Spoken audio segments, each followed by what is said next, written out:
কাজ এটা কি রানা সাহেবকে জামিন দেওয়ার জন্য রাত দিন কাজ? হ্যাঁ, কিভাবে বলবো বলেন, কিভাবে বলবো? আমরা ভাষা খুঁজে পাই না এগুলো।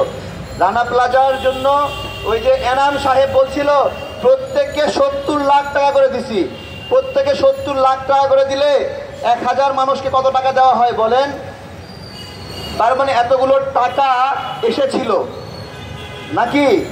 এতগুলো টাকা এসেছিল, এসে বলছে দিছে কিন্তু দেয় নাই। কি করেছে জানেন? সবাইকে একটা করে কাগজ ধরাই দিছে যে তোমাকে 50,000 টাকা দেওয়া হলো। সেটা আবার কি হিসেবে মাইনাস করে দিয়েছে জানেন? ওইটা আবার চিকিৎসার ব্যয় হিসেবে মাইনাস করে দিয়েছে। বাস্তবে আমার রানা প্লাজার শ্রমিক ভাইরা শুধু কাগজ পাইছে, একটা করে কাগজ। ঠিক আছে, এখন বিষয় হলো শেখ হাসিনার পিরিয়ড চলে গেছে। এখন রানা প্লাজার এই মানে যেই বিচারে যে অবস্থা, এটা তো অন্তর্বর্তীকালীন সরকার আছে। এই সরকার তো আমাদেরই সরকার বলে আমরা দাবি করেছি। এখন তো আমাদের সরকার আমাদের কথাই শুনছে না। আমরা তো বেকায়দায় পড়ে গেছি, আসলে খুবই বেকায়দায় পড়ে গেছি। কি করব এখন বলেন? আপনারাই বলেন কি করা উচিত। আমরা তো আসিফ নজরুল স্যারকে ভালোবাসতেই চাই, কিন্তু এখনো সচিবালয়গুলোতে শেখ মুজিবের ছবিগুলো রয়েছে। আমরা ভালোবাসি কিভাবে বলেন?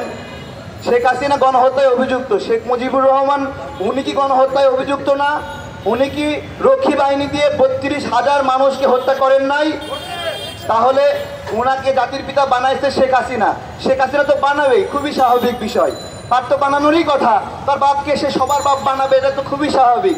কিন্তু আমরাও কি তাকে বাপ বানায় ফেললাম বলেন?